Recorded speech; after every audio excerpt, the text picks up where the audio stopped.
Olá, sejam todos muito bem-vindos a essa sexta aula do curso Conhecendo a Fé Católica. Nessa aula, nós iremos falar um pouco, continuar falando, agora de forma mais completa, do Sagrado Magistério, de um dos pilares da fé católica, a Sagrada Escritura, a Sagrada Tradição e o Sagrado Magistério. Na última aula, nós falamos sobre o primado de Pedro, a primazia de Pedro, o papel de São Pedro na Igreja, e que ele fundou a Igreja de Roma, onde foi a sua cátedra, onde foi a sua diocese, onde ele teve o seu episcopado, foi bispo de Roma até o seu martírio. Dali é onde sucederam os seus sucessores, aqueles bispos que sucederam a São Pedro, e até hoje a Igreja Católica, a Igreja de Roma, tem os seus bispos em linha de sucessão ininterrupta. Bom, entendemos que, biblicamente, nós conseguimos ter essa ideia de que a Igreja de Roma é uma igreja especial, porque o próprio São Pedro chama ela de igreja escolhida, e hoje nós vamos ver também o que São Paulo fala sobre ela. São Paulo, que fundou a Igreja de Roma junto com São Pedro, segundo a tradição, também tem uma frase muito interessante sobre essa igreja. Nós veremos da onde vem a autoridade da Igreja de Roma, por que ela é o centro de unidade e por que dela provém esse carisma da infalibilidade, onde é o centro da Igreja, o centro da unidade, o centro da infalibilidade e o centro da ortodoxia. Porque a Igreja de Roma ela é tão importante para o catolicismo, porque essa igreja ela tem uma história, ela tem um carisma tão importante e tão excelente. E de onde vem isso? Isso é uma invenção de Constantino? Isso é uma invenção da Igreja tardia? Ou isso já estava inferido nas Sagradas Escrituras e também na história da Igreja?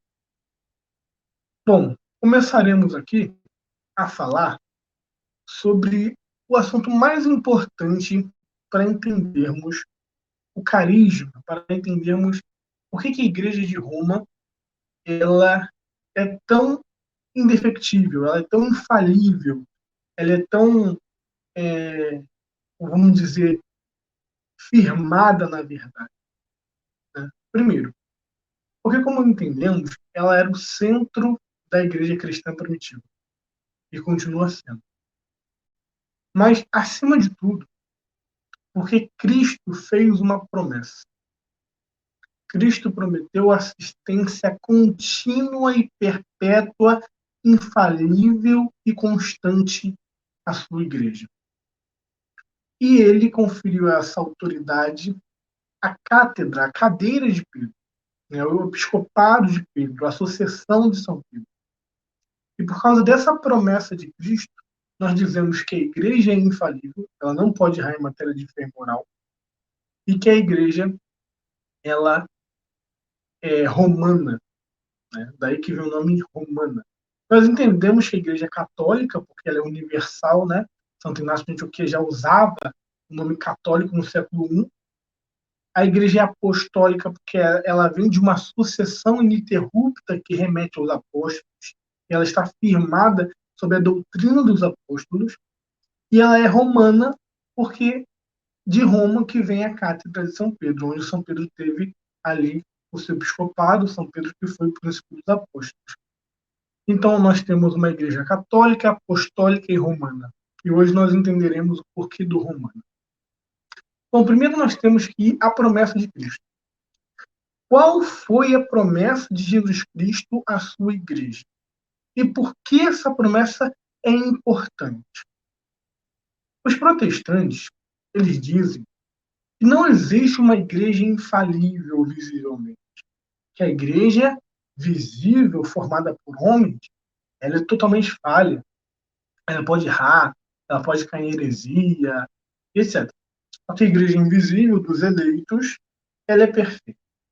Bom, temos que entender que a igreja é santa.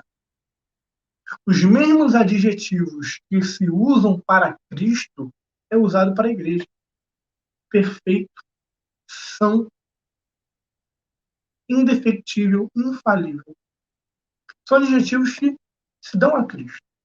Ele também é a sua igreja, que é o seu corpo místico. E Cristo prometeu essa perfeição, essa santidade, essa infalibilidade. Ele prometeu a igreja.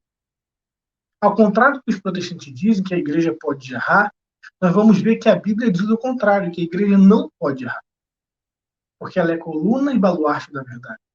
Porque ela é guiada e orientada e direcionada, sustentada pelo Espírito Santo, preservada até a consumação dos séculos por Cristo. E as portas do inferno não podem prevalecer.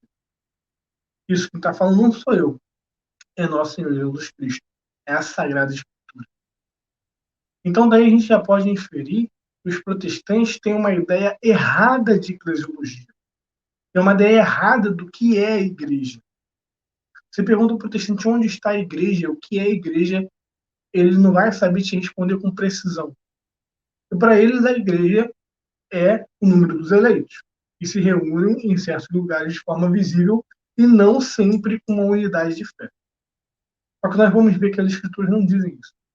A igreja é visível, unida, possui uma só fé, possui uma só mente, possui um só coração, uma só alma. A promessa de Cristo, ela vem lá do livro de João, Evangelho de João, no capítulo 16, no versículo 13. Quando nosso Senhor, ele promete enviar o Espírito Santo. E ele diz assim: quando vier o Espírito da verdade, ele vos conduzirá a toda a verdade, pois não falará de si mesmo, mas dirá tudo o que tiver ouvido e vos anunciará as coisas futuras. A primeira promessa de nosso Senhor à igreja é que o Espírito Santo daria assistência perpétua e guiaria a igreja a toda a verdade. Daí nós podemos tirar que a verdade ela é única, ela não é relativa, ela é única, só há uma verdade. Não podem existir pontos que discordam substancialmente e sejam verdade ao mesmo tempo. Né? Não pode existir duas verdades contraditórias. A verdade é única, infalível. A verdade é perpétua. A verdade traz união. A verdade, ela traz um vínculo de perfeição, ela é perfeita. Então, o que o nosso Senhor está dizendo aqui é que o Espírito Santo guiaria a igreja à perfeição. Ou seja, manteria a igreja e conservaria a igreja de forma santa. Conservaria a igreja na verdade. E um capítulo depois, em João 17, Jesus tem aquele momento de angústia, onde ele está prestes a ser entregue ao Calvário, à morte sacrificial, e ele faz uma oração. Ele faz uma oração a Deus, ao Deus Pai. E essa oração é importantíssima, porque o que Jesus pede nessa oração muda toda a nossa visão da igreja. E essa oração de Cristo ela é infalível. Porque o próprio Cristo disse ao Pai: tudo que eu peço, tu me ouves. Quando ele foi ressuscitar Lázaro, ele fez uma oração breve dizendo: Pai, eu sei que sempre me ouves, mas eu peço para que essas pessoas aqui possam crer. Lázaro, levanta-te e saia. E Lázaro levantou e saiu. Então ele deixou bem claro que o Pai sempre o ouvia, ainda mais quando a sua vontade estava relacionada diretamente, subordinada à vontade do Pai, em perfeita harmonia. Então, um pedido de Cristo é infalível. Uma intercessão de Cristo é infalível. E por isso que nós podemos ser salvos. Por sua mediação, por sua intercessão, por seu sacrifício. E ele vai falar o seguinte, em João capítulo 17, versículo 9 e 26. Por eles eu rogo, pela igreja. Não rogo pelo mundo, mas pelos que me deste, porque são teus. E tudo que é meu é teu. E tudo que é teu é meu, e nele sou glorificado. Já não estou no mundo, mas eles permanecem no mundo.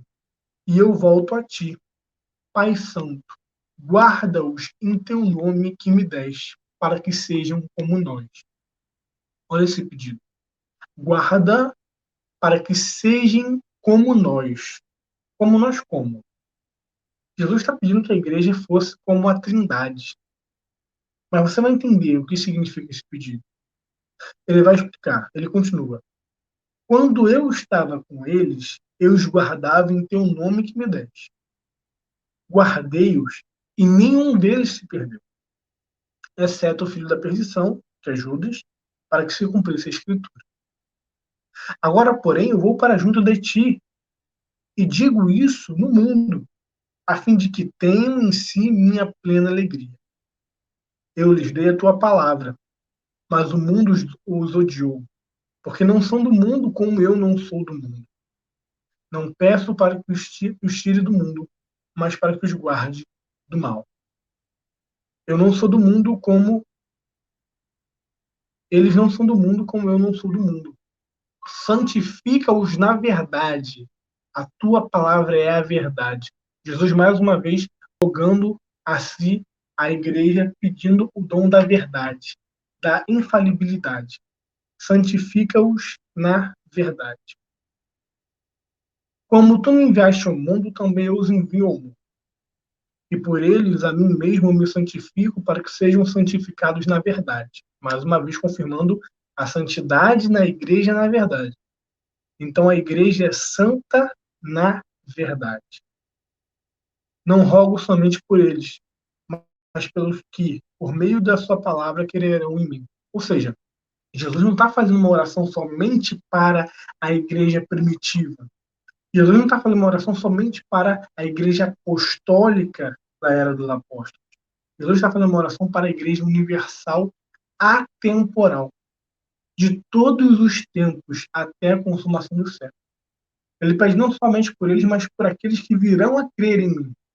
Então, essa oração de Jesus, ela foi feita não só para os apóstolos, mas ela foi feita por mim e por você, para a igreja de hoje.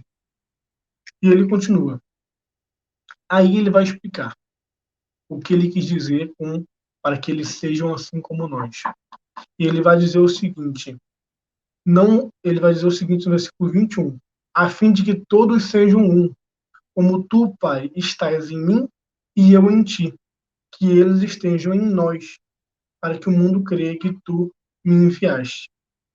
Eu lhes dei a glória e me deste que sejam um, como nós somos um. Ou seja, o pedido de Cristo ao Pai foi que a igreja fosse como a Trindade, em unidade. A igreja fosse unida, uma unidade indissolúvel. Isso é muito sério. A Trindade não pode ser separada. Isso, se alguém dizer que a Trindade pode ser separada, comete uma heresia. A Trindade não pode ser separada, porque é o único Deus, é uma unidade perfeita. E Cristo está pedindo para que a igreja seja essa unidade perfeita, santificada na verdade. E essa oração, esse pedido é infalível, porque ele está de acordo com a vontade do Pai. E vai continuar. Eu neles e tu em mim, para que sejam perfeitos na unidade. Perfeitos na unidade. Não são denominações variadas. Não são a unidade de várias denominações que creem diferente. É perfeição e unidade. Uma só mente, uma só fé. Como a gente vai ler mais adiante, como Paulo diz. Eles sejam perfeitos na unidade, para que o mundo reconheça que me enviaste e os amaste como amastes a mim.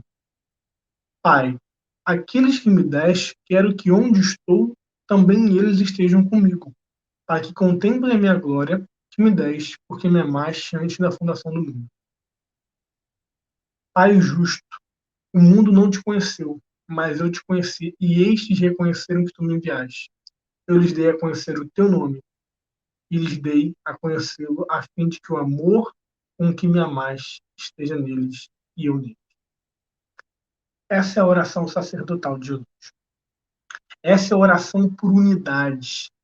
Perfeição na unidade, santificação na verdade. essas três coisas: perfeição, santificação e unidade. Perfeição, santificação e unidade. É o que Cristo pediu ao Pai. E é o que representa a igreja. A igreja é perfeita, a igreja é santa, a igreja é una. Uma só igreja. Porque Cristo só tem um corpo. Não dois, não três, não 10.000. Um corpo. E, continuando,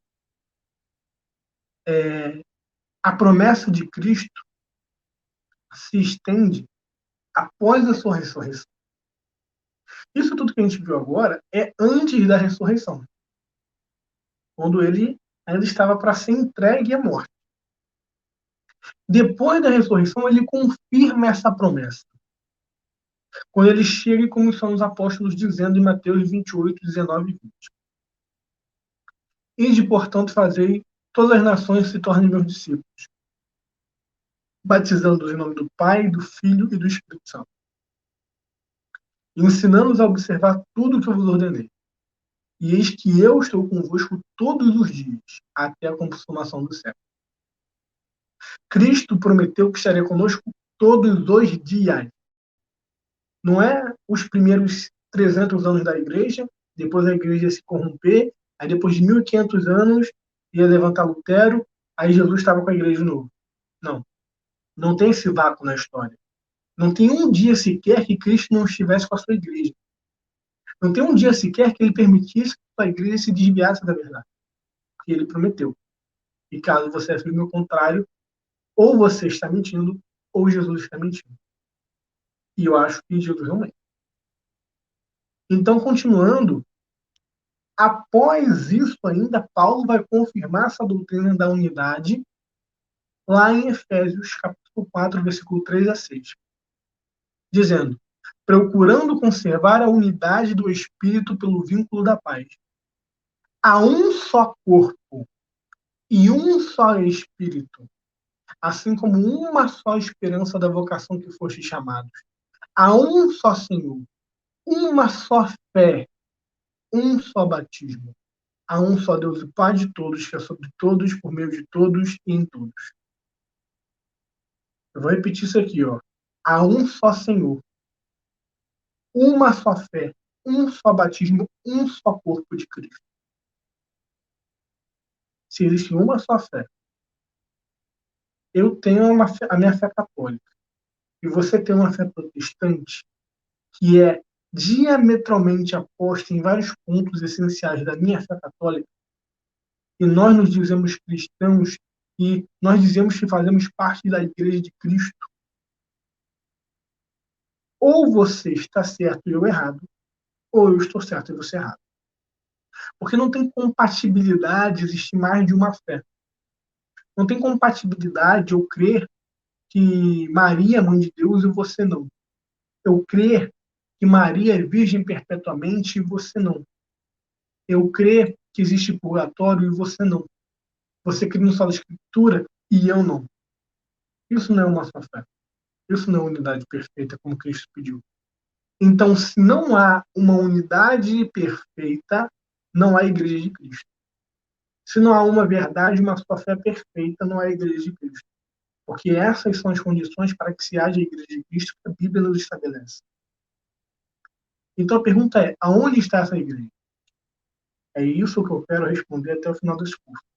Eu acredito que você já saiba até a resposta. Vamos lá. Além disso, né? Bom, a Bíblia aqui afirma, nas palavras de Cristo, que enviaria o Espírito Santo para guiar a igreja de toda a verdade, que a igreja fosse uma perfeição na unidade, uma só fé, um só batismo, um só Senhor, um só corpo, um só Espírito.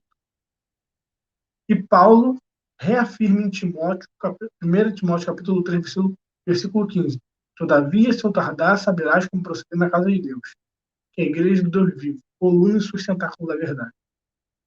A igreja é coluna e sustentáculo da verdade. Se você quer conhecer a verdade, procure a igreja de Cristo.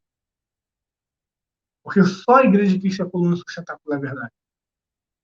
E só pode ser uma igreja de Cristo. Se Cristo existe e ele é Deus, se tudo isso que ele falou nas Escrituras são correto, é infalível, é a verdade, há uma igreja. E essa igreja é a coluna e baluarte da verdade. Não são várias denominações juntas que formam uma igreja que é a coluna e baluarte da verdade. Porque não tem como haver verdade sem unidade. Não tem como haver verdade sem uma só fé, sem uma só verdade. Não são várias, não há pluralidade de verdade. E, por fim, né, para a gente terminar essa etapa aqui, surge a pergunta. Tá, Jesus prometeu isso tudo à igreja, que ele estaria com ela, que daria assistência todos os dias, até a consumação dos séculos. O Espírito Santo guiaria ela na verdade, ela é coluna e baluarte da verdade. Mas e a pergunta, cadê? Cadê a igreja? Aonde ela está? Aonde ela está? Onde eu posso ter acesso a ela? Ela só existe metafisicamente na minha mente? Ou ela existe literalmente, substancialmente, fisicamente na realidade? Ela existe na realidade. Por que você está falando isso, cara? Porque Cristo prometeu que ela existiria na realidade. Está lá em Mateus 16, 17 e 19, quando ele faz aquela promessa a Pedro. E agora eu vou estender até o versículo 19, onde a gente vai descobrir qual é a totalidade dessa promessa. Onde Jesus diz para Pedro, depois que Pedro confessou a divindade de Cristo, Jesus responde: Bem-aventurado és tu, Simão, filho de Jonas, porque não foi carne e não foi sangue que te revelaram isso, e sim meu Pai que está nos céus. Também eu te digo que tu és Pedro, e sobre essa pedra edificaria a minha igreja, e as portas do inferno nunca prevalecerão contra ela. Nunca prevalecerão contra ela. Eu te darei, Pedro, eu te darei as chaves do reino dos céus. O que ligares na terra será ligado no céu. Desligares na terra será desligado no céu. Então a igreja, ela existe na figura de Pedro. Aonde está a igreja? Aonde está Cristo. Aonde está Cristo? Aonde está Pedro. Bom, se você quer saber onde está a igreja, primeiro, na igreja primitiva, se perguntaria aonde está Pedro? Aonde estão os apóstolos? O novo convertido na igreja primitiva não procurava denominação. Onde está a igreja presbiteriana? Onde está a igreja luterana? Onde está a igreja congregacional? Aonde está a igreja dos apóstolos? Aonde está a igreja de São Pedro? E essa era a igreja de Cristo. E ele fundou, edificou sobre essa rocha que é Pedro, e deu as chaves do reino dos céus. Então, se você quer encontrar a igreja, se localizar, procure onde está a igreja de Pedro. E a resposta é simples: em Roma. Em Roma está a igreja, a cátedra de Pedro, aonde ele teve o seu episcopado, aonde ele viveu, aonde ele foi martirizado e onde ele deixou seus sucessores até os dias de hoje. Essa igreja existe e ela está lá. Bom, mas a igreja de Roma é apenas uma localidade, apenas uma igreja num espaço ali, alguns quilômetros, e uma cidade pequena. O que ela tem a ver com o mundo inteiro? A igreja de Roma ela é celebrada no mundo inteiro. Que o mundo inteiro tem que seguir a igreja de Roma? Romanos capítulo 1, versículo 8. São Paulo, que fundou a igreja de Roma com São Pedro, vai fazer um comentário interessantíssimo sobre a igreja de Roma, que vai servir como base para entendermos tudo o que a história da igreja diz a respeito dela. Escrevendo sua carta à igreja de Roma, aos romanos, ele vai dizer: em primeiro lugar, vos dou graças dou graças ao meu Deus mediante Jesus Cristo, por todos vós, os romanos, porque a vossa fé é celebrada em todo o mundo. Romanos 1, versículo 8. Dou graças a Deus porque vossa fé é celebrada em todo o mundo. A fé de Roma, segundo Paulo, é a fé universal. Daí que vem a palavra católica. Então, a fé católica é a fé de Roma. A fé de Roma é fé católica. Paulo não diz isso sobre igreja nenhuma. Pode procurar. Filipenses, Efésios, Colossenses, qualquer igreja que tenha uma carta no Novo Testamento. Ele não diz isso de igreja nenhuma, somente da igreja de Roma, que é a fé celebrada no mundo inteiro.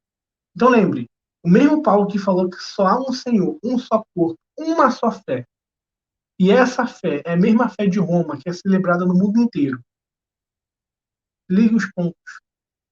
E a igreja de Roma foi fundada por São Paulo e São Pedro teve episcopado lá como príncipe e pastor universal da igreja de Cristo. E essa igreja continua com seus sucessores até hoje. Que igreja é essa? Que igreja que tem a sua sede em Roma até hoje? Vamos continuar. Agora, vamos ver um pouquinho sobre como que o magistério ele age, como que o magistério ele atua. O magistério, para quem conhece um pouco da história da igreja, ele sempre atua normalmente, né? Nem sempre, mas ele atua normalmente, historicamente, através dos concílios ecumênicos, que são a reunião do Papa com os bispos em torno de um assunto teológico, de um tema de fé, para definir um dogma, uma doutrina, uma verdade de fé seguida universalmente por toda a igreja. Então, o dogma ele surge assim, geralmente. Existe um problema, existe um questionamento, uma pergunta, por exemplo, sobre Jesus. Jesus é Deus, Jesus é só homem, Jesus é 50% Deus, 50% homem. E se reuniu o Concílio de Calcedônia, na figura do Papa Leão I, a gente vai estudar um pouquinho sobre ele aqui hoje também.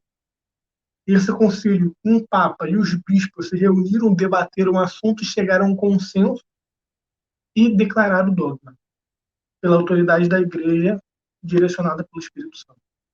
O dogma é esse que os protestantes também têm, que é a natureza de Cristo, humana e divina. É a cristologia, 100% homem e 100% Deus. Isso foi definido por um Papa. O Papa Leão I, que fez um tomo, um tratado teológico só sobre isso e declarou isso como dogma no Concílio Ecumênico de Calcedônia, que os protestantes aceitam.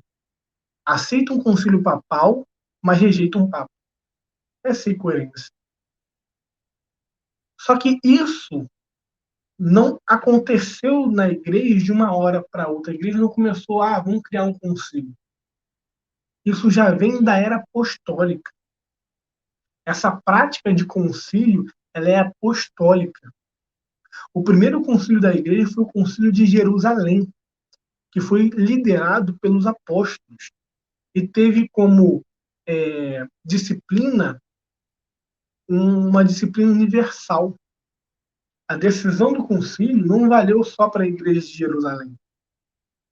A decisão do concílio valeu para a igreja toda, do mundo inteiro. Então, para você ver que quando o magistério da igreja ele atua de forma extraordinária, esse magistério declara algo de forma decretiva, de forma definitiva. Isso não vale só para aquela denominação, para aquela região, para aquele círculo, aquele grupinho de pessoas. Isso vale para o mundo. Porque a igreja ou é católica ou não é nada. Ou ela é universal ou não é nada. Então, essa é uma dos distintivos da Igreja de Cristo. Se o que ela define e decide vale para o mundo inteiro ou só para uma comunidade. Se o que ela define vale só para uma comunidade, isso não é de fé católica. O que ela decide vale para o mundo inteiro, isso é de fé católica. E a gente vai ver isso em Atos, no capítulo 15, no primeiro concílio da igreja, liderado por São Pedro. Aqui a gente vê muito bem o papel de São Pedro à frente da igreja, decidindo a questão.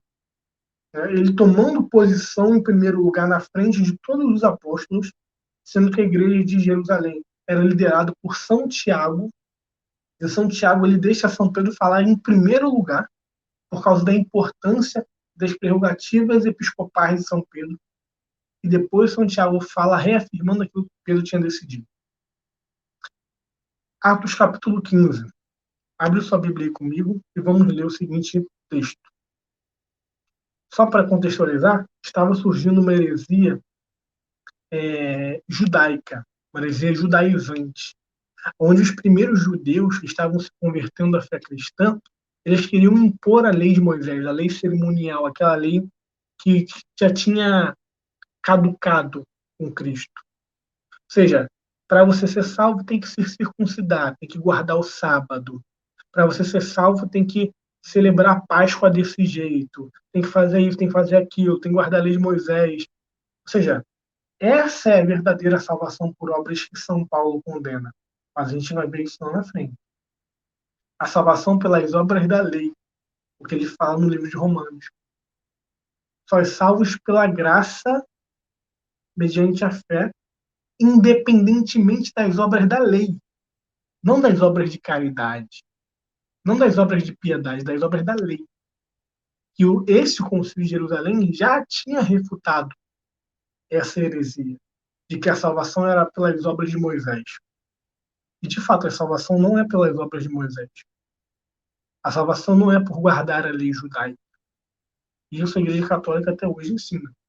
E é por isso que São Paulo diz que a salvação é pela fé, independentemente das obras da lei. Essas obras da lei é literalmente as obras da lei judaica.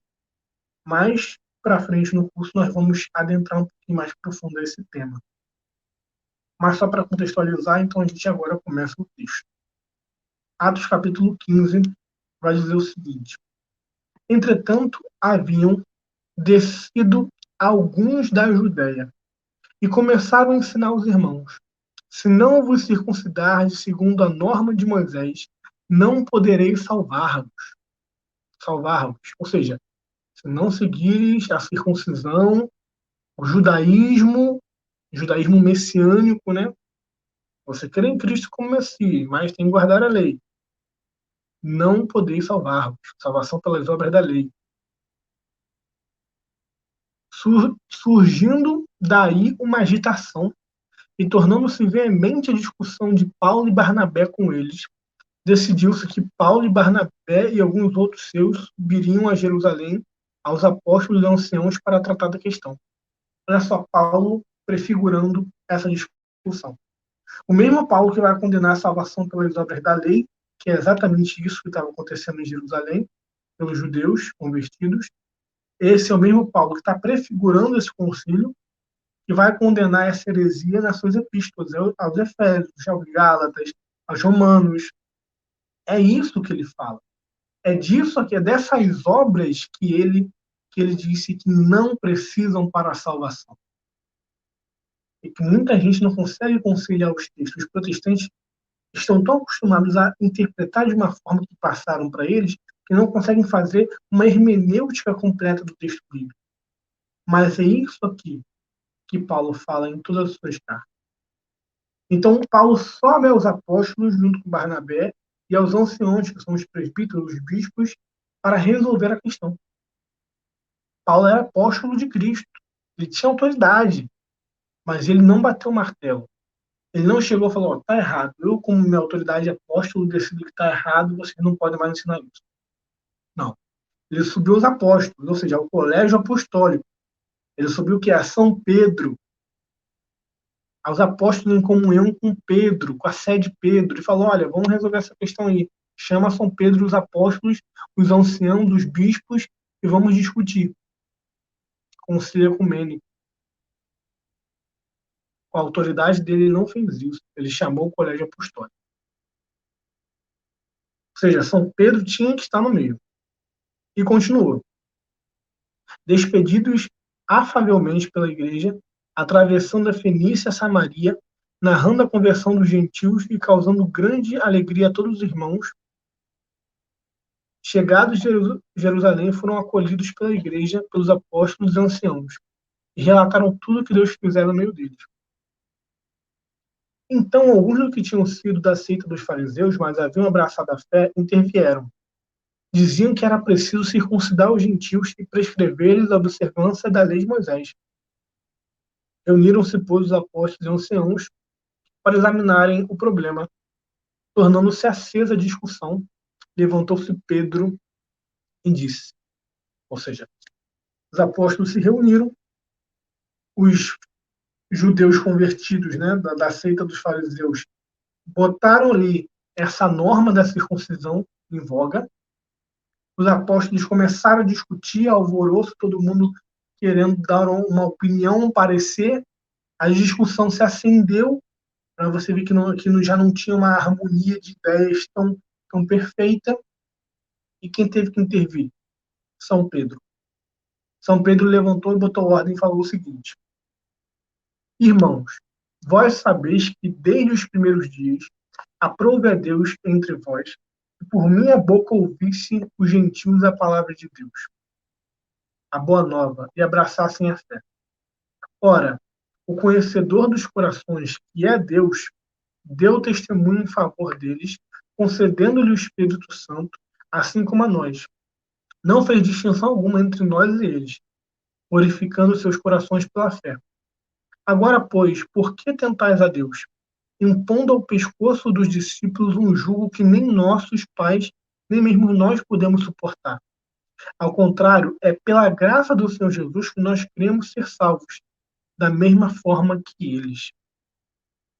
Bom, aqui resume a fé católica. O catolicismo não ensina a salvação por obras. O catolicismo também não ensina a salvação somente pela fé. O catolicismo é bem claro, no Catecismo de São Pio X, em todo o Catecismo da Igreja Católica, a salvação é descrita pela graça. A salvação é pela graça mediante a fé que opera pela caridade, como diz São Paulo.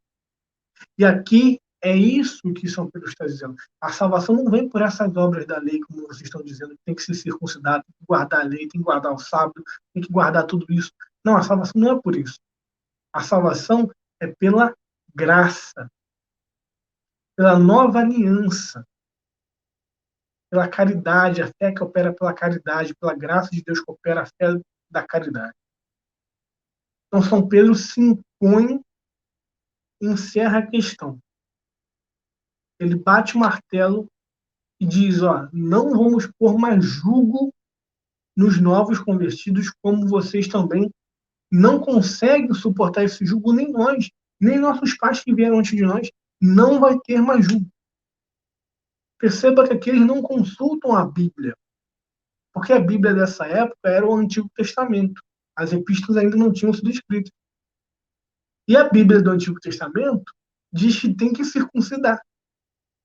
Então, se eles fossem seguir o solo Escritura, eles deveriam circuncidar, porque a Bíblia do Antigo Testamento que eles tinham em mãos mandava circuncidar.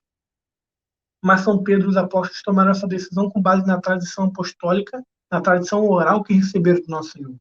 E com base na autoridade da igreja reunida na figura de São Pedro e dos apóstolos.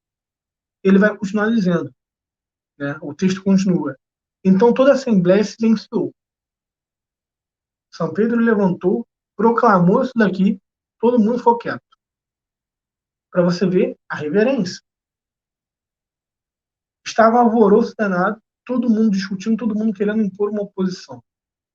São Pedro se levanta, expõe a verdade, todo mundo silencia.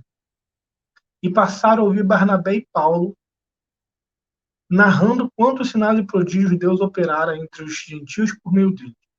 Aí se levanta Tiago para discursar, que era o bispo de Jerusalém. Quando cessaram de falar, Tiago tomou a palavra dizendo: Irmãos, escutai-me. Simão Pedro acaba de expor-nos como Deus se dignou desde o início escolher dentre os gentios um povo dedicado ao seu nome. Perceba que São Tiago não impõe uma regra, ele apenas confirma e reafirma aquilo que Pedro já tinha falado, ainda invocando o nome de Pedro como autoridade. Com isto, concordo as palavras dos profetas segundo o que está escrito. Depois disto, voltarei e reedificarei a tenda arruinada de Davi. Reconstruirei suas ruínas e reerguerei. a fim de que o resto dos homens procure o Senhor, assim como todas as nações dedicadas ao seu nome. Diz o Senhor que faz essas coisas conhecidas desde sempre. Eis porque, pessoalmente, julgo que não se devam molestar aqueles que dentre os gentios se convertem a Deus, mas se lhe escreva que se abstenham do que está contaminado pelos ídolos, das uniões ilegítimas, das carnes sufocantes de sangue, com efeito, desde antigas gerações tem Moisés em cada cidade seus pregadores, que leem nas sinagogas todos os sábados. Ou seja, ele está dizendo aqui, os judeus já têm o seu ensino, os seus preletores, aqueles que ensinam nas sinagogas, aqueles que expõem a lei de Moisés, que eles sigam aquilo que eles queiram. Mas a Igreja de Cristo não vai seguir essa ordem. A Igreja de Cristo só vai seguir aquilo que foi estabelecido pelos apóstolos, que é se abster de relações ilícitas, se abster da adoração dos ídolos e desses pecados que até hoje são condenáveis, né? Então, é redigido uma carta apostólica. Olha só que interessante, o modelo do concílio da igreja primitiva era idêntico ao modelo que se faz até hoje. Primeiro se reúne o Papa, o sucessor de Pedro, bispo de Roma, com seus apóstolos, que são os sucessores dos apóstolos, ou seja, os bispos, discutem a questão, o Papa dá o veredito final e se faz uma carta, uma bula papal, se faz uma encíclica dogmática e expõe a todo mundo para que os católicos leiam, aprendam e sigam a fé católica. E é isso que eles fazem uma carta apostólica. E olha que interessante que está escrito nessa carta. Isso aqui é muito importante a gente prestar atenção. Versículo 22. Então pareceu bem aos apóstolos e aos anciãos, de acordo com toda a assembleia, escolher alguns dentre os seus e enviá-los a Antioquia junto com Paulo e Barnabé. Foram Judas, cognominado Barsabás, e Silas, homens considerados entre os irmãos. Por seu intermédio, assim escreveram. Enviaram esses homens uma carta a todas as igrejas do mundo da época, né? Ou seja, as igrejas das localidades que formavam a totalidade na época. E a carta dizia o seguinte: os apóstolos e anciãos, vossos irmãos, aos irmãos dentre os gentios que moram em Antioquia, na Síria e na Cilícia, saudações. Tendo sabido que alguns dos nossos, sem mandato de nossa parte, saindo de nós, perturbando-vos, transtornando vossas almas com as palavras, pareceu-nos bem, chegados a pleno acordo, escolher alguns representantes e enviá-los a vós, junto com os nossos diletos Barnabé e Paulo. Nós vos enviamos, pois, Judas e Silas, eles também transmitindo de viva voz esta mesma mensagem, de viva voz, oralmente, pessoalmente. A carta foi mandada por eles e a mensagem foi transmitida de viva voz. Foi transmitida oralmente. A carta foi lida de igreja em igreja. Aqui a gente já vê que não foi uma carta dada à igreja para que guardasse por escrito. Isso aqui já nos mostra uma tradição oral. O concílio se reuniu, decidiu, fez uma carta só, mandou Barnabé e Paulo e eles foram de igreja em igreja lendo a carta e transmitindo oralmente o ensinamento. E eles conservaram esse ensinamento. E olha o que ele vai falar agora que é interessante. Versículo 28. De fato, pareceu bem ao Espírito Santo e a nós não vos impor nenhum outro peso além dessas coisas necessárias. E vos abstenhar de carnes imoladas aos ídolos, do sangue, das carnes sufocadas, das uniões ilegítimas, fareis bens, preservando-vos dessas coisas. Passar bem. Pareceu bem a nós e ao Espírito Santo. Isso é a autoridade apostólica. Pareceu bem a nós e ao Espírito Santo. Eles fizeram um concílio com bispos e apóstolos, liderado por São Pedro, decidiram a questão entre eles, não consultaram nenhum versículo da Bíblia e ainda usam o nome do Espírito Santo como autoridade infalível para essa carta apostólica. Isso só pode ser feito em uma igreja, naquela que Cristo prometeu a assistência do Espírito Santo e os guiaria em toda a verdade. Isso só pode ser feito na igreja em que o Espírito Santo se faz presente todos os dias até a consumação dos séculos. E a Igreja Católica faz isso até hoje, quando vai proclamar um dogma, invocando o nome de Pedro e Paulo, afirmando com a autoridade da Igreja Católica por meio do Espírito Santo e define o dogma. As bulas papais seguem sempre esse estilo de invocação a São Pedro e a São Paulo, a autoridade da Sé Apostólica, a autoridade do Espírito Santo, a autoridade do Concílio Ecumênico reunido em nome do Espírito Santo e declarando o dogma. A Igreja Católica faz isso, a mesma coisa que os apóstolos fizeram durante todos esses séculos.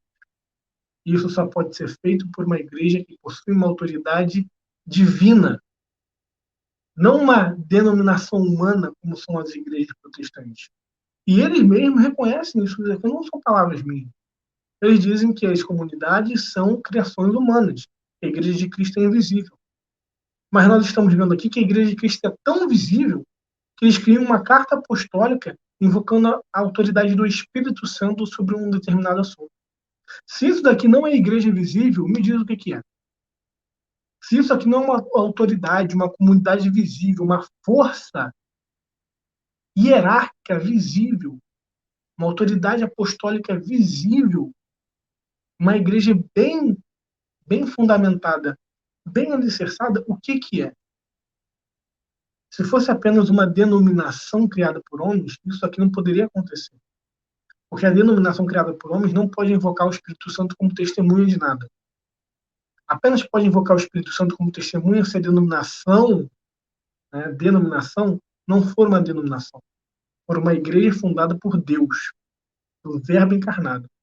E essa igreja só pode ser a Igreja Católica. Então, essa carta foi transmitida e os apóstolos enviavam de igreja em igreja. Aqui nós vemos claramente como funcionava o magistério na época dos apóstolos. Nós vemos que Cristo fundou a igreja sobre Pedro, que Pedro tinha toda essa autoridade de confirmar os irmãos na fé, de ligar e desligar no céu e na terra, de apacentar as ovelhas do rebanho de Deus.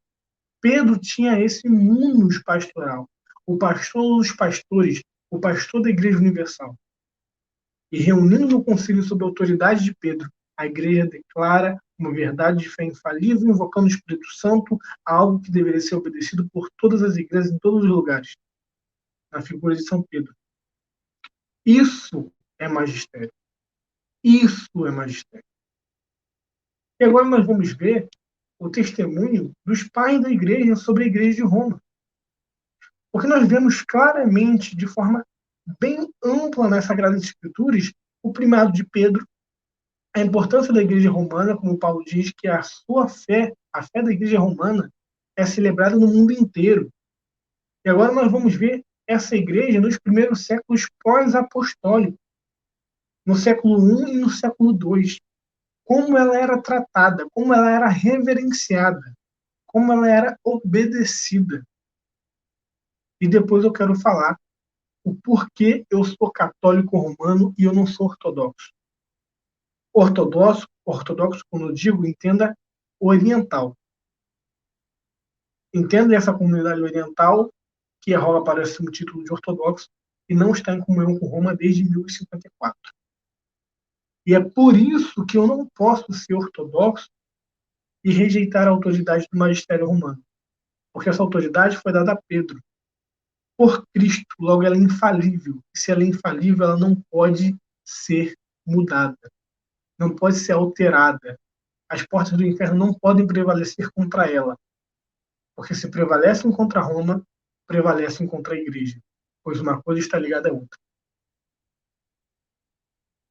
A citação de Santo Irineu de Lyon, no livro Contra as Heresias, Santo Irineu, mais uma vez falando, ele viveu em torno do ano 130 depois de Cristo, a dizer o seguinte: mas visto que seria coisa bastante longa elencar numa obra como esta as sucessões de todas as igrejas, Limitar-nos-emos à maior e mais antiga e conhecida por todos, a igreja fundada e constituída em Roma, pelos dois gloriosíssimos apóstolos, Pedro e Paulo, indicando a sua tradição recebida dos apóstolos e a fé anunciada aos homens, e chegou até nós pela sucessão dos bispos, refutaremos todos que, de alguma forma, quer por infatuação ou vanglória, quer por cegueira de doutrina errada, se reúnem prescindindo de qualquer legitimidade. Santo Irineu invocando a Igreja de Roma como autoridade apostólica definitiva contra os hereges. E ele vai dizer de forma cabal a seguinte frase: com efeito, deve necessariamente estar de acordo com ela, com a Igreja de Roma, por causa de sua origem mais excelente, toda a Igreja, isto é, os fiéis de todos os lugares, porque nela sempre foi conservada de maneira especial a tradição que deriva da apóstolo. Mesma coisa que Paulo falou. A vossa fé é celebrada no mundo inteiro. Palavras de São Paulo. Palavras de Santo Irineu. Os fiéis de todo o mundo, de todos os lugares, devem estar de acordo com a Igreja Romana, porque nela está conservada de modo especial a tradição que deriva dos apóstolos.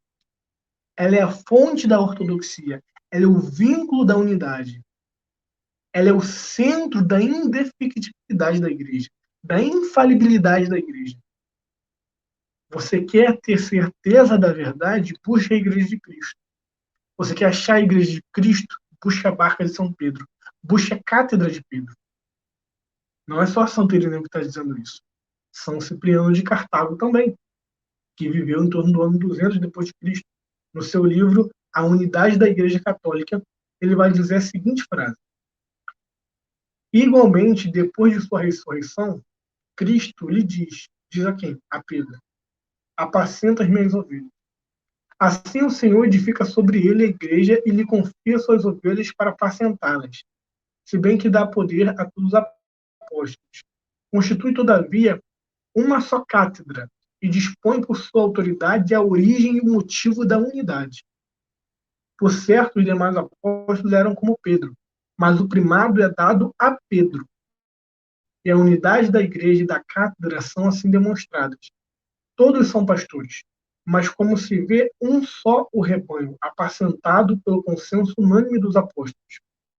Julga conservar a fé quem não conserva esta unidade recomendada por Paulo? Confia estar na igreja quem abandona a cátedra de Pedro, sobre a qual a igreja está fundada? Bom, mais claro do que isso é impossível. São Cipriano de Cartago deixa claro que a igreja de Roma, fundada por Pedro, a cátedra de Pedro, a cadeira de Pedro, episcopal de Pedro, que é em Roma, é o vínculo e o motivo da unidade, que quem não está em comunhão com ela não está na igreja, porque a igreja fundada por Cristo deve necessariamente estar em comunhão com a cátedra de Pedro. E é aí que está o problema dos ortodoxos, dos chamados ortodoxos, que são os cristãos orientais. Qual é o problema dos ortodoxos? Eles reconhecem o primado de Pedro? Sim. Dizem que é um primado de honra.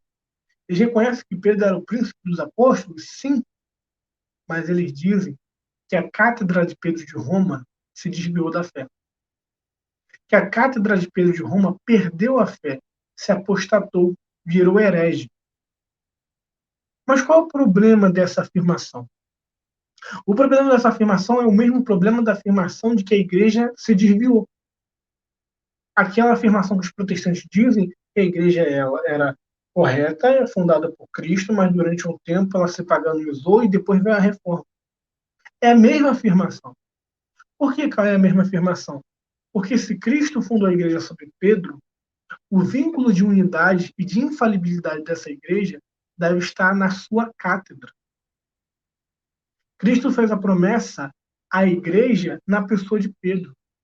Logo, aquilo que é a cátedra de Pedro não pode estar fora dessa promessa. A promessa da igreja abrange principalmente a cátedra de Pedro. Sem a cátedra de Pedro, essa promessa cairia no vácuo. Porque Cristo não fez essa promessa a todos os apóstolos, mas direcionado principalmente a Pedro. Se a cátedra de Pedro caiu em heresia, quem dirá a igreja? sendo que a cátedra de Pedro é o vínculo da unidade, e tanto Cristo orou por ela. Se há uma só fé, deve haver um só corpo. Se há um só corpo, deve haver uma só igreja. Se há uma só igreja, deve haver uma só cátedra. Se há uma só cátedra, deve haver uma só verdade. Se essa cátedra se corrompe e se afasta da verdade, você não tem mais segurança para procurar onde está a igreja de Cristo, porque ela deixa de ser visível. Ela deixa de ser fundamentada sobre Pedro. Ela deixa de ter Pedro como rocha. Ela deixa de ser coluna sustentável da verdade. Porque se a cátedra de Pedro, que foi prometida ao auxílio do Espírito Santo por nosso Senhor Jesus Cristo, se apostatou, aonde está a igreja? Se você procura a verdade e a igreja de Cristo, olhe para a cátedra de Pedro.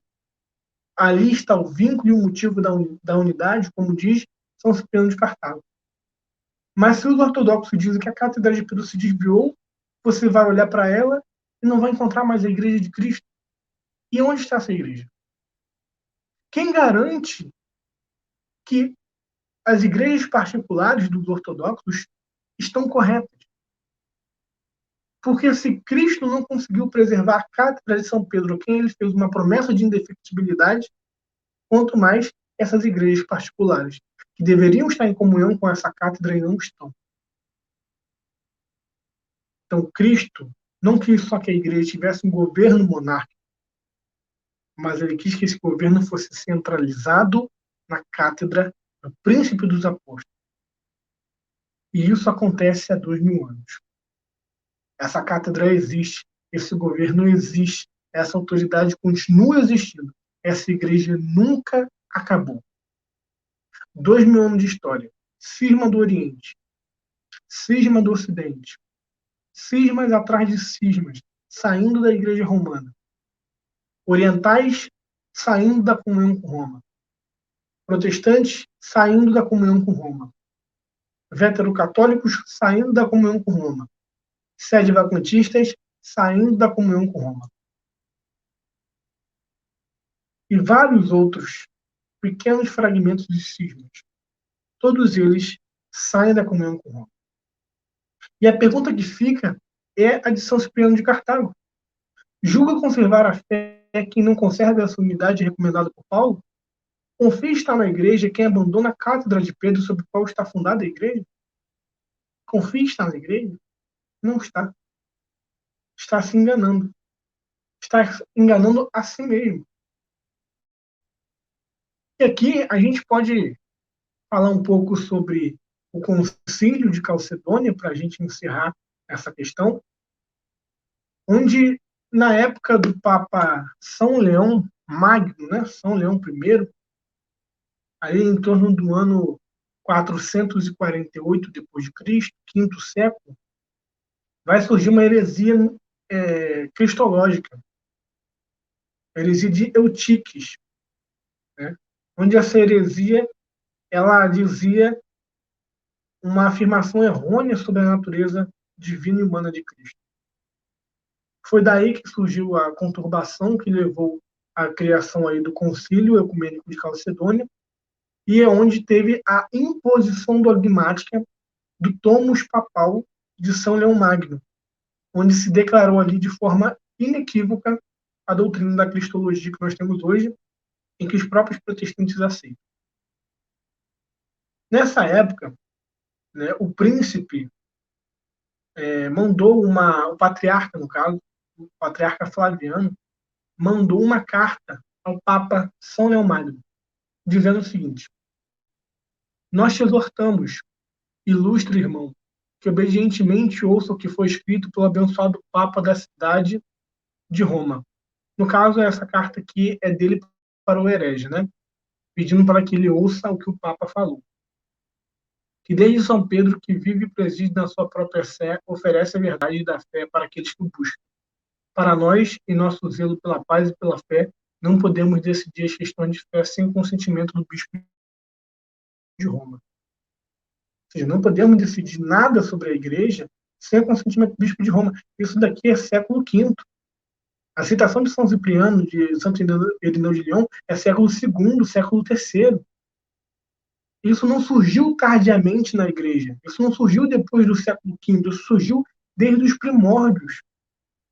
Santo Inácio de Antioquia, no século I, já exaltava a igreja de Roma.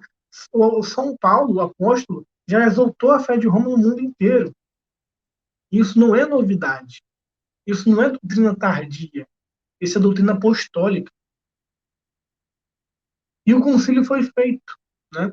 O concílio foi feito, apelaram para a autoridade do Papa, e uma carta do patriarca Flaviano, de Constantinopla, ao Papa, ele diz o seguinte: quando comecei a apelar ao trono da Santa Sé de Pedro, príncipe dos apóstolos, e ao sino do Sagradíssimo, que é obediente à vossa santidade, ao mesmo tempo uma multidão de soldados cercaram-me e barraram o meu caminho, quando eu desejei refugiar-me no altar sagrado. Portanto, peço à vossa santidade que não permita que essas coisas sejam tratadas com indiferença, mas levantar-se primeiro em nome da causa de nossa fé ortodoxa, agora destruída por atos ilícitos. Além disso, a emitir uma instrução oficial, de modo que a mesma fé em todos os lugares possa ser pregada pela Assembleia de um sínodo reunido de padres orientais e ocidentais. Assim, as leis dos pais possam prevalecer e tudo que foi feito de errado será nulo e sem efeito. Traga cura para essa ferida medonha. Pedindo carecidamente o socorro do Papa São Leão Magno. E o concílio acontece. O concílio acontece e a questão é resolvida. São Leão Magno faz um tomo onde ele explica detalhadamente ali a cristologia, que Cristo é 100% homem, 100% Deus, que ele é perfeitamente homem, perfeitamente Deus, com todas as capacidades da natureza humana e todas as capacidades da natureza divina. E a questão é encerrada por uma bula papal chamada Tomo, o Tomo Papal da Cristologia, de São Leão Magno. O Papa intervém definitivamente no concílio, assim como São Pedro fez no concílio de Jerusalém. E o concílio inteiro grita uma só voz, uma frase que ficará marcada para a história. E essa frase está escrita no concílio de Calcedônia, nas atas do concílio, na seção 2 das atas do concílio de Calcedônia. O concílio inteiro se levantou e começou a proclamar: esta é a fé dos padres, esta é a fé dos apóstolos, devemos crê-la, seja anátema quem não crê. Pedro nos fala por meio de Leão, esta é a verdadeira fé. Pedro nos fala por meio de Leão. Ou seja, Pedro nos fala por meio do Papa. E foi esse concílio que definiu o dogma de Cristo, da natureza de Cristo, do dogma cristológico, que os protestantes assentam. Os protestantes reivindicam com autoridade apostólica. Eles acreditam que é um concílio que demonstrou a verdade provinda da teologia de um Papa, que eles repudiam veementemente. E, para encerrar, nós temos o Catecismo da Igreja Católica, no número 180 a 182, quando ele vai falar sobre o Colégio dos Bispos e do Papa, ele vai dizer o seguinte: Cristo instituiu os 12, os instituiu como colegiado ou grupo estável, ao qual prepôs Pedro, escolhido entre eles, assim como por disposição do Nosso Senhor, São Pedro e outros apóstolos constituem um único colégio apostólico, de modo semelhante, o Romano Pontífice, sucessor de Pedro, e os bispos, sucessores dos apóstolos, estão unidos entre si. O Senhor constituiu em pedra de sua igreja somente Simão, a quem deu o nome de Pedro, e entregou-lhes a chave da igreja. Instituiu o pastor de todo o rebanho. No entanto, o mundo de ligar e desligar, que foi dado a Pedro, consta que também foi dado ao colégio dos apóstolos, unido ao seu chefe. Este ofício pastoral de Pedro e dos outros apóstolos faz parte dos fundamentos da igreja e é continuado pelos bispos sob o primado do Papa. Literalmente tudo que a gente estudou aqui nas Sagradas Escrituras e na Sagrada Tradição. Mais à frente, no número 890 e 891, vai dizer o seguinte, sobre a infalibilidade da Igreja. Lembrando que a infalibilidade papal não é da pessoa do Papa, mas é da Igreja. e ele é infalível enquanto ele fala em nome da igreja, definindo e decretando um dogma de fé ou de moral que é para ser crido universalmente por todos. Isso é raro de acontecer. Então, o Papa não é infalível em tudo o que ele diz. Ele é infalível somente quando ele age dessa forma em nome da igreja, como ministro da igreja, ele é infalível, porque ele participa da infalibilidade da igreja, que Cristo deu à igreja, como a gente bem leu aqui.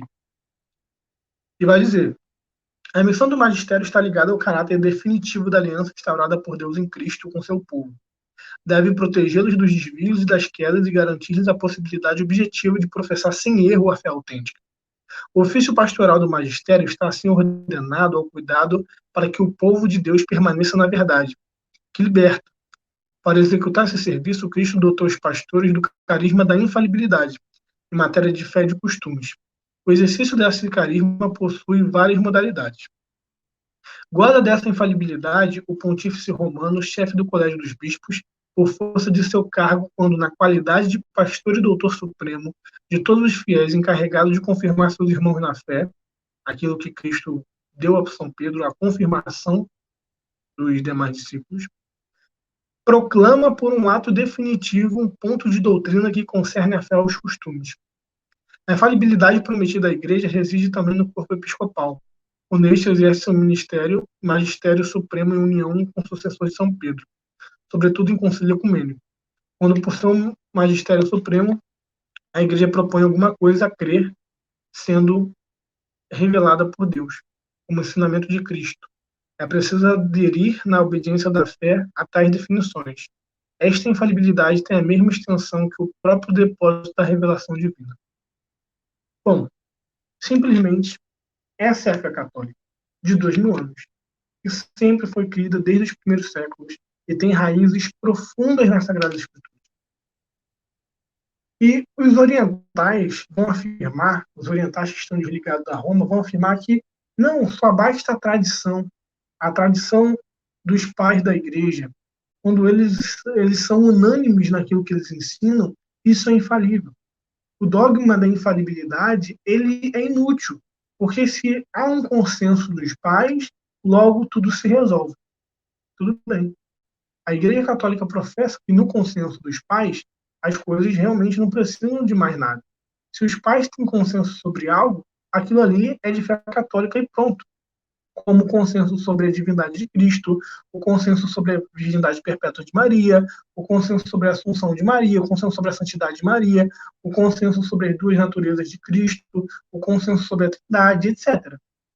Agora, quando os pais não possuem consenso sobre certo aspecto de doutrina, que é importante, como que faz? Você vai ficar com o time A ou com o time B? Vai fazer a doleta? Vai escolher o que você quiser? Vai fechar o olho e vai escolher quem você vai acreditar? Como que os orientais vão resolver esse problema? Se é baixo o consenso dos pais, porque a infalibilidade é inútil, quando os pais não há um consenso? Lembrando que a fé católica professa que os pais da igreja também são membros do corpo de Cristo e também são membros da igreja. E, portanto, eles devem estar subordinados ao magistério. Eles são ótimos, brilhantes, excelentes, muito confiantes em matéria de fé e moral. Mas são subordinados, como eu, como você, como qualquer bispo e presbítero, qualquer sacerdote, ao magistério da igreja. Então, quem define uma verdade de fé infalível não é somente a opinião dos pais, porque nem sempre eles têm consenso em tudo, mas é o magistério infalível da igreja.